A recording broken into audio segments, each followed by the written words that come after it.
되셨습니다. 고맙습니다. 서로를 한번 꼭 잡아주셔요. 이렇게 감사합니다. 새벽에 오셔서 고맙습니다. 오늘도 행복하셔요. 예. 예수님이 성전에 가셔서 말씀을 가르치시고 있습니다. 같은 장에서 예수님이 성전은 만민의 기도하는 집이다. 기도를 강조하시던 예수님이 오늘 23절에 보시면 말씀을 가르치시고 있습니다. 여러분, 이 신앙생활에 두 가지의 밸런스가 맞아야 되는데 기도와 말씀이에요. 어느 한쪽으로 치우치면 안 됩니다. 기도만 강조하고 말씀을 소홀히 하거나 그냥 말씀만 이야기하고 기도를 소홀히 하거나 그것은 신앙의 균형이 깨진 겁니다. 그래서 예수님이 내 집은 만민이 기도하는 집이라 그렇게 가르치시던 예수님이 오늘 23절에서는 그 성전에 들어가셔서 가르치신 거예요. 그래서 이제 말씀과 기도, 기도와 말씀 두 가지 양대의 축을 붙들고 신앙생활하는 것이 행복합니다. 근데 23절에 보시면은 그렇게 말씀을 가르치시고 있는데 대제사장들과 백성의 장로들이 와서 트집을 잡습니다. 이 사람들은 그 당시의 법관들입니다. 법에 대한 모든 것을 총괄하는 양대 축을 이루고 있었던 사람인데 대제사장은 교회법을 다루던 재판관이었고 백성의 장로들은 시민의 법을 다루고 있는 재판관들이었어요. 그래서 이제 그들이 와서 예수님에게 질문을 해요. 두 가지 질문을 하죠. 첫째는 네가 무슨 권위로 이 일을 하고 있느냐. 왜냐하면 다른 보험서에 보시면은 예수님이 성전에서 말씀을 가르치실 때에 권위가 있었다고 그랬어요. 다른 사람하고 달랐다고 그랬습니다. 그래서 그 권위에 대해서 여기에 제사장과 백성의 장로들이 트집을 잡습니다. 무슨 권위로, 무슨 근거로 이 일을 하고 있느냐. 그러면서 그 다음에 두 번째 질문을 하고 있죠. 누가 이 권위를 당신에게 주었느냐. 라이센스를 취득했느냐 그 말이죠. 자격증이 있느냐 그 말이죠. 그 이야기는 바로 뭐냐면 우리가 권위자인데 우리가 이 권위를 줄 수도 있고 권위를 인정할 수도 있는 위치에 있는 사람인데 우리가 주지 아니했는데 네가 무슨 근거로 이 말씀 사역을 하고 있느냐 그 이야기예요. 그래서 24절에 보실까요? 예수님이 그들에게 질문 형태로 이 문제를 풀어가십니다. 나도 너에게 질문을 하겠다. 너희가 대답하면 나도 무슨 권위로 이 일을 하고 있는지 너희들에게 대답을 하겠다. 그러면서 세례 요한에 대한 부분을 그들에게 건들고 있습니다. 25절에 세례 요한의 세례가 어디로부터 왔느냐. 두 가지 중에 하나를 그들에게 질문을 던집니다. 하늘에서 주었느냐, 땅에서 얻었느냐. 사람에게로부터냐, 그 얘기는 사람이 권위를 요한에게 주었느냐, 하나님이 그에게 권위를 주었느냐, 그 얘기예요. 그래서 이 질문을 받은 그들이 제사장과 백성의 장로들이 서로 의논을 합니다. 의논을 하는데 지금 복잡한 그 문제에 그들이 빠지게 됐어요. 만약에 세례 요한의 권위, 요한의 세례의 그 권위가 하늘로부터 왔다. 그렇게 대답을 하면 왜 안 믿느냐? 왜냐하면 요한을 통해서 엄청난 기적과 역사가 나타났거든요. 근데 그 기적의 역사를 왜 너희들이 믿고 있지 않느냐? 왜? 그들이 안 믿고 있으니까. 그 다음에 26절에 만일 사람으로부터 왔다 그렇게 말을 한다면 모든 사람이 요한을 선지자로 여기고 있는데 백성이 무섭다. 안전에 문제가 생긴다. 백성들이 가만히 두겠느냐 이 말이죠. 그래서 이럴 수도 없고 저럴 수도 없고 그런 묘한 그런 어떤 그 딜레마에 이들이 빠지게 된 거죠. 여러분 참 묘해요. 사람이 믿든지 안 믿든지 둘 중 하나를 선택하는 것이 행복합니다. 이게 믿는 것도 아니고 안 믿는 것도 아니고 어정쩡한 상태에 있으면 양쪽에서 공격을 다 받아요. 미국이 이제 남북한 전쟁이 막 일어나고 있을 때 남군하고 북군하고 막 미국의 전쟁이 일어났거든요. 막 일어나고 있을 때 아주 묘한 생각을 가진 병사 하나가 희한한 생각을 했어요. 뭐냐면 위에 복장은 남군 복장을 했고 밑에 복장은 북군 복장을 했어요. 그래서 남군이 나타나면은 남군 위에만 이렇게 보여주고 북군이 나타나면 밑에만 북군 복장을 했으니까 그것을 보여주고 그래서 이 사람 생각은 양쪽으로부터 보호를 받기 위해서 꾀를 생각해서 복장을 그런 상태로 했는데 결과적으로는 양쪽으로부터 다 공격을 받았어요. 뭐냐면 남군은 북군 복장을 보고 공격하고 북군은 남군 복장을 보고 공격을 하고 이게 믿음의 자리는 둘 중 하나입니다. 믿든지 안 믿든지. 그래서 이 사람들이 뭐라고 대답을 하느냐면 27절에 우리가 알지 못하노라. 그 이야기는 우리가 알 마음이 없습니다. 알고 싶지 않습니다. 그 이야기예요. 마음이 열리지 않으면 생각이 열리지 않고, 생각이 열리지 않으면 입이 열리지 않고, 입이 열리지 않으면 하나님의 귀한 역사가 내 마음속에 믿음으로 고백이 안 됩니다. 이게 알고 싶지 않다 그 말이에요. 그래서 성령님은 우리 안에 오셔서 먼저 마음을 열어주기를 원하셔요. 모든 인간관계는 마음이 열리면 다 열립니다. 여러분, 부부지간에 풀지 못할 문제가 어디가 있습니까? 근데 왜 그게 되지 않을까? 이게 닫혀 있으니까. 이것을 열려고 시도하지도 않고 열 마음도 없고, 그러니까 이게 닫혀 버리잖아요. 그러니까 성령님이 오셔서 우리를 자꾸 이렇게 노크를 하셔요. 우리 안에 마음의 문을 자꾸 이렇게 열기를 원하셔요. 왜? 그것만 열리면 역사는 나타나게 되니까. 빛은 어떤 경우가 있다 할지라도 조그마한 틈만 있어도 빛은 들어와요. 성령의 빛은 누구도 막을 수가 없습니다. 누구도 그것을 거절할 수 없거든요. 조금만 틈을 주면은 우리 마음속에 은혜 받고자 하는 마음 조금만 있어도 성령님이 오셔서 은혜를 주시고, 우리를 위로하시고, 우리를 치료하시고, 이렇게 세워주시고, 그때 이게 완전히 딱 닫아버리면 성령님이 우리에게 들어오실 틈이 없는 거예요. 여기 이 사람들이 알지 못하노라. 모르겠다 이 말이죠. 알고 싶은 마음이 없다 그 말입니다. 그러니까 27절에 예수님도 그래, 나도 무슨 권유로 이런 일을 하는지 너에게 이르지 아니하리라. 왜? 가르쳐 줘봤자 믿을 마음도 없고, 가르쳐 줘봤자 아무 의미도 없고, 그래서 진주를 돼지에게 던지지 말라 그런 거예요. 그러면서 그들에게 예수님이 비유를 한 가지 들어서 말씀을 해주시는 내용 28절 이해합니다. 그러면서 너희 생각이 어떠하냐? 한 집에 두 아들이 있다. 큰아들에게 아버지가 말씀을 하죠. 맏아들에게 이르되 얘야, 오늘 포도원에 가서 일을 해라. 그러니까 이 큰아들이 아무 주저하지 않고 예 아버지 가겠습니다. 대답을 그렇게 잘 했는데 가다가 마음이 바뀌어졌어. 그래서 안 갔다 이 말이에요. 근데 두 번째 아들, 둘째 아들에게 아버지가 똑같이 그렇게 말씀을 해요. 얘야, 오늘 포도원에서 일을 해라. 근데 첫 마디가 싫어요. 나 오늘 애들하고 놀아야 돼요. 오늘 월명공원 가서 벚꽃놀이 해야 돼요. 거기 가서 재밌게 놀아야 돼요. 그리고 싫어요. 그렇게 말을 했는데, 그렇게 생각하고 돌아서서 월명공원을 가려다가 어떻게 돼요? 뉘우친 거예요. 30절에 보시면은 실소이다 하였다가 그 후에 어떻게 했어요?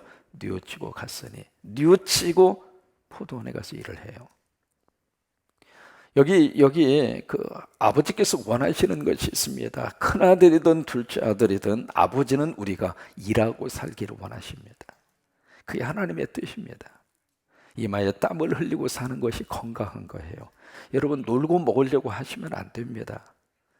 하나님이 아무리 많은 물질을 주신다 할지라도 그 물질을 가지고 놀고 먹으려고 하지 마시고 땀 흘려서 일하고 사는 것이 행복해요. 어떤 일이든지 마지막 하나님이 나를 부르시는 순간까지 건강하셔서 일하고 사는 게 행복해요. 나 이거 빨리 그만둬야지, 나 이거 빨리 그만두고 그냥 맨날 편하게 먹고 살아야지, 그 행복한 게 아닙니다. 여러분, IMF가 일어났을 때에 그때 사람들이 어쩔 수 없이 퇴직을 했잖아요. 어쩔 수 없이 일을 그만두게 됐잖아요. 얼마나 편하게 놀으면서 사니까 얼마나 행복할까. 안 그래요? 3개월 놀고 나니까 코피 터지더래요. 그래서 뭐라도 할 일이 있는 게 좋은 거예요. 아이들을 위해서도 할 일이 있는 것이 좋고, 이웃을 위해서도 할 일이 있는 것이 좋고, 교회를 통해서도 이렇게 분열 성가대 할 일이 있으니까 얼마나 좋아요. 이 새벽에 넥타이 메고 올 일이 뭐 얼마나 많겠어요. 그러니까 할 일이 있는 게 좋은 거예요. 사람은 적당한 스트레스를 받고 사는 게 훨씬 더 건강한 거예요. 스트레스가 없이 아무런 그런 책임감이라든지 부담감 없이 사는 것이 행복한 게 아닙니다. 교회를 섬길 때에도 뭔가 성도로서 부담감을 가지고 교회를 섬겨야지, 아예 나는 편하게 다닐 거야. 아니, 자식 낳았는데 부모가 딱 하는 말이, 야 이놈아, 나는 편하게 살 거야. 네 인생 네가 살고 내 인생 내가 살 거야. 그런 부모 있어요 없어요? 대답해 보세요. 이게 부모는 자식을 딱 낳는 순간 그때부터 무한 부담을 느끼잖아요. 그게 부모예요. 그런 것처럼 교회에 딱 와서 등록을 하고 이 교회를 섬기겠다 그 마음을 가지고 이 교회 식구가 딱 됐는데 그 교회에 대해서 무슨 사역을 하든 무슨 목회 방침을 갖든 나는 편하게 다닐 거요. 거기에 믿음이 성장하겠느냐고요. 안 그래요. 그래서 여러분 차를 보더라도 어느 차를 보든지 적재량이 있습니다. 차에 있잖아요. 특히 트럭 같은 경우에는 2.5톤, 무슨 4톤 적재량이 있잖아요. 그리고 그 차에 적재량의 무게가 딱 실려졌을 때 안전하게 그리고 제 속도, 제 성능을 가지고 달리는 거하고 똑같은 거예요. 그래서 하나님은 큰 아들이든 작은 아들이든 일하고 사는 것을 원하셔요. 여러분 꼭 그렇게 기도하시기 바랍니다. 하나님 나에게 건강을 주셔서 무슨 일이든 끝까지 일하고 살게 하여 주옵소서. 아버지의 집에서도 일을 하고 가정에서도 뭔가 꼼지락거리고 자식들을 위해서도 뭔가 하고 이 새벽에 부모님들이 이렇게 오셔서 새벽기도 제단 쌓으면서 이것이 너무 귀한 거룩한 일이에요. 일하면서 사는 게 축복이에요. 근데 큰아들하고 둘째 아들하고 정반대의 행동의 모습을 보이잖아요. 큰아들이 대답은 잘했어요. 근데 행동은 정반대예요. 둘째 아들은 행동은 완전히 개차반이에요. 아니 그 앞에서라도 아버지 체면을 생각해서라도 예 알겠어요. 그 말을 해야 제대로 된 자식이지. 이런 자의 NO! 아버지 가슴에 못을 박는 거죠. 그런데 그랬던 아들이 그 뒤에 뉘우쳤단 말이에요. 그 행동을 바꾸는 거예요. 이 두 가지의 비유를 하시면서 31절에 질문을 던집니다. 그 둘 중에 누가 아버지의 뜻대로 했느냐? 그러자 거기에 대제사장과 백성의 장로들이 주저하지 않고 예, 둘째입니다. 그렇죠? 누구든지 다 인정할 수 있잖아요. 둘째가 아버지의 뜻대로 그렇게 했습니다. 예수님이 그들에게 말씀을 하십니다. 내가 진실로 너희에게 이르노니 세리들과 창녀들이 너희보다 먼저 하나님 나라에 들어가리라. 이게 무슨 얘기냐면 지금 내 앞에 와서 이 권위 문제로 나에게 따지고 있는 너희들은 큰아들과 같다 이 말이에요. 대답은 뻔지르게 잘했는데 행동은 정반대로 같다 이 말이에요. 그런데 여기에 세리와 창녀들은 둘째 아들하고 똑같은 사람들이다. 이 사람들은 행동으로 봤을 때는 전혀 아버지 말씀에 순종하지 않았던 사람들인데 근데 이 사람들은 나중에 뉘우치고 회개하고 아버지의 뜻대로 살았다.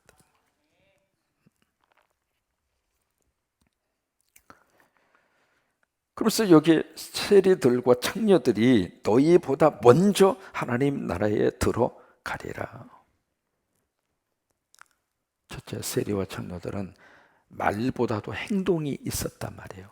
말로는 싫습니다. 그렇게 말했던 둘째 아들처럼 세리나 창녀들은 철저하게 하나님 앞에서 그런 모습으로 말을 하고 그런 모습을 보여주긴 했지만 그러나 그 나중에 세리와 창녀들의 행동은 너무 아버지의 뜻대로 바뀌어졌다 이 말이에요. 또나 처음보다 나중 결과가 좋았다 이 말이에요. 그렇잖아요. 처음에는 엉망이었지만 나중 결과는 너무 좋았다 이 말이에요. 그러면서 32절에 요한이 의에도로 너희에게 왔거늘 너희는 그를 믿지 아니하였으되 그 너희는 바로 대제사장과 그리고 백성의 장로들 그리고 첫째 아들을 말하고 있습니다. 그래서 너희는 믿지 아니하였으되 세리와 창녀는 어떻게 했어요? 믿었으며 둘째 아들이에요. 너희는 이것을 보고도 끝내 뉘우쳐 믿지 아니하였도다. 여기서 30절하고 32절에 똑같이 나오는 단어 하나가 있습니다. 뉘우치고라고 하는 단어입니다. 뉘우치고. 여러분 이것이 하나님께서 우리에게 원하시는 가장 중요한 삶의 모습 가운데 하나입니다. 여러분 뉘우치고 사람이 하나님 앞에서 완벽하게 정직한 모습으로 하나님 앞에 아무 틈도 없이 흠도 없이 살 수 있는 사람은 아무도 없어요. 다 실수하고 살고 있고 다 하나님 앞에 부족하게 살고 있고 그런 거예요. 중요한 것은 그것을 빨리 깨닫고 뉘우치면 돼요. 그냥 내가 말을 잘못했구나 뉘우치고 미안하다고 그러면 되는 거예요.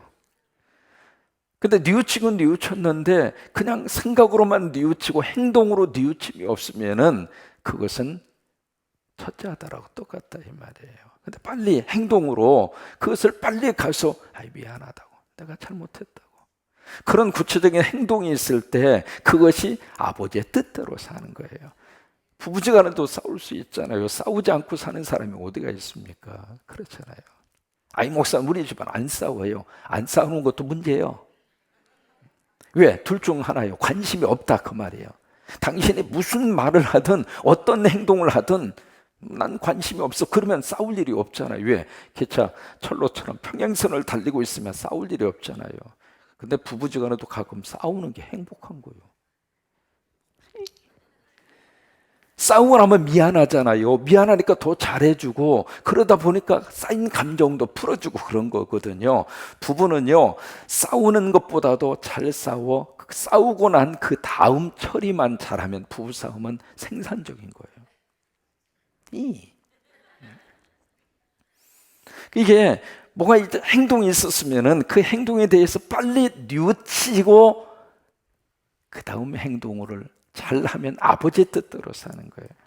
그래서 여기 중요한 포인트가 바로 그거예요. 30절 둘째 아들에게 가서 또 그와 같이 말하니 대답하여 이르되 실소이다 하였다가 그 후에 크게 시작 뉘우쳤다는 이야기를 여러 가지로 해석할 수 있어요. 생각의 전환, 발상 전환했다 이 말이에요. 그것을 요즘 말로 말하면 패러다임 쉬프트라 그 이야기예요. 패러다임의 이야기를 참 많이 하잖아요. 패러다임 원래 그 과학 그 이론이에요. 과학 이론인데 사람이 일반적으로 살면서 가지고 있는 생각의 틀 그래서 우리가 패러다임 그렇게 이야기해요. 패러다임. 근데 쉬프트라는 이야기는 바꾼다 그 말이에요. 그 생각의 방향과 생각의 틀을 새로운 모습으로 바꾼다. 그래서 우리가 패러다임 쉬프트라 그렇게 이야기를 해요. 예를 들면 신발 회사에서 한 직원을 아프리카로 파송을 보냈어요. 두 사람을 가서 거기서 시장성이 있는가 조사를 해라. 가서 딱 보니까 모든 아프리카 사람들이 신발을 신고 있는 사람이 하나도 없어. 그러니까 한 종업원은 어떻게 회사에 보고를 했느냐면 여기 진출하면 꽝입니다. 신발 신는 사람이 하나도 없습니다. 그렇게 보고를 하고 한 직원은 끝내줍니다. 신발 신는 사람이 하나도 없어서 무한적으로 팔아먹을 수 있습니다. 똑같은 상황을 봤는데 그 상황에 대한 해석과 상황에 대한 판단은 정반대더라 이 말이에요. 그런 경우를 가리켜서 우리가 패러다임 쉬프트라고 그래요. 생각의 발상의 전환이거든요. 생각의 전환을 이야기하는 거예요. 생각의 전환을. 똑같은 경우를 보더라도 어떻게 보느냐에 따라서 정 달라지거든요. 여러분 자녀가 이제 미국에 가가지고 어떻게 해서 미국에 딱 와서 보니까 세상에 아침에 일어나자마자 그냥 사유가 부엌에 가서 딱딱딱딱딱 이게 도대체 무슨 소리가 싶어서 눈 떠보니까 사유가 일찍 일어나가지고 부엌에 가서 커피도 끓이고 그 다음에 빵도 굽고 그렇게 해가지고 테이블에다가 아침상을 딱 차려놓고 주무시고 있는 자기 딸을 깨우더래. 여보 일어나 아침 먹어. 세상이 그 모습을 딱 보는 순간 우리 딸 시집 잘 갔네. 세상에 이런 사유가 어디가 있는가. 이렇게 아침부터 이렇게 내 딸을 위해서 이렇게 헌신적으로 수고해주고 야 내가 우리 딸 제대로 시집 보냈네. 흐뭇한 마음이 드는 거예요. 근데 이제 조금 떨어져 있는 아들 집을 갔어. 아들 집을 갔는데 아침에 무슨 이상한 소리가 나서 무슨 소리가 싶어서 봤더니 아들 녀석이 앞치마를 딱 두르더니 부엌으로 들어가서 그냥 커피를 끓이고 빵을 굽고 퍼즐을 자고 있는 며느리를 가서 깨우는 거예요. 여보 일어나서 아침 먹어. 뚜껑 열렸어. 내가 지를 어떻게 교육시키고 어떻게 가르쳐서 장가를 보냈는데 이 아침부터 이 남자가 이게 뭐냐 말이에요. 이거 내가 장가 잘못 보냈네. 큰일 났네. 어느 쪽이 맞습니까? 발상의 전환에 패러다임 쉬프트예요. 그래서 여기에 뉘우치고 갔으니라고 하는 것이 하나님이 우리에게 기대하는 거예요. 다 기대. 예배를 통해서 뭔가 깨달음이 있으면 뉘우치고 새롭게 사는 거예요. 새롭게. 그냥 뉘우치는 것으로 끝나지 말고 그전에는 싫어요 했지만 이제는 아닙니다. 순종하겠습니다. 그전에는 사사건건 그냥 막 브레이크를 걸고 막 그렇게 했던 내 행동을 뉘우치고 이제는 그냥 아멘 하고 순종할 것은 순종을 하고 내가 할 것은 하고 그거예요. 그런 축복 여러분 속에 넘치기를 주의 이름으로 축원합니다.